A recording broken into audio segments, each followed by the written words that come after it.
మరి మీదకి ఎవరైనా ఒకసారి చదవండి. నీవు మూడో వచ్చింది, నీవు పట్టణములో దీవింపబడుదువు, పొలములో దీవింపబడుదువు, నీ గర్భఫలము, నీ భూఫలము, నీ పశువుల మందలు, నీ దుక్కిటెద్దులు, గొర్రె మేకలు మందలు దీవింపబడును, నీ గంపయు పిండి పిసుకుని తొట్టియు దీవింపబడును.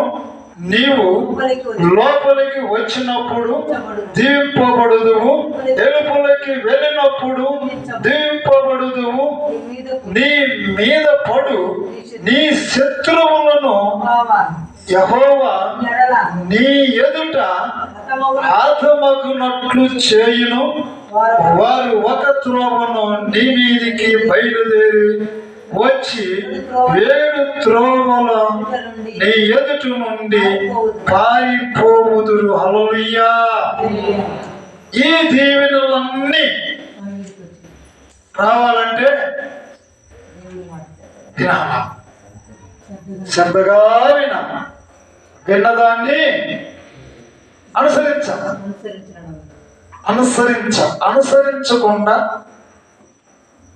దీవెనలు రావాలంటే అనుసరించి నడుచుకోవాలి ప్రియుల. అదే యెషయా గ్రంథంలో కూడా ఒక మాట అంటాడు. యెషయా గ్రంథం త్వరగా చదవండి, త్వరగా ముగిస్తా. 38వ అధ్యాయము 8:10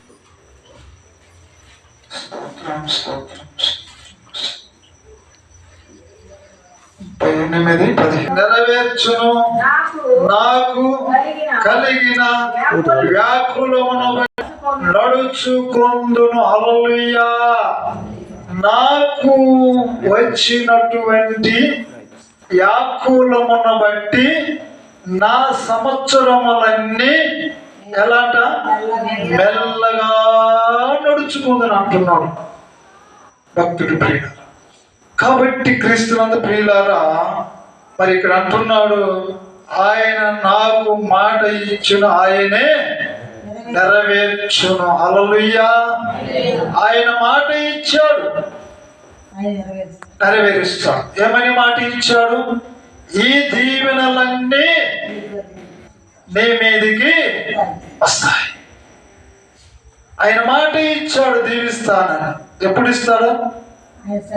ఆయన మాట శ్రద్ధగా విని దాన్ని అనుసరించి నడిచినప్పుడు ఆయన వాటన్నిటినీ నెరవేరుస్తాడు. అక్కడ చెప్పిన దీవెనలన్నీ మన జీవితాలలో నెరవేరాలంటే మనం ఆయన మాట శ్రద్ధగా వినాల ప్రియులారా.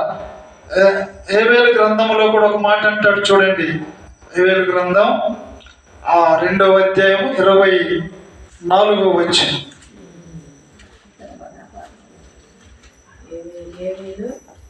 రెండవ అధ్యాయము 24వ వచనం.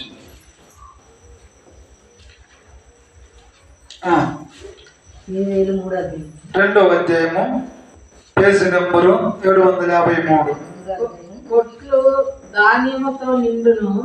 కొట్లు ధాన్యముతో నిండును, క్రొత్త ద్రాక్ష రసమును, క్రొత్త తైలమును గానుగులకు పైగా పొర్లి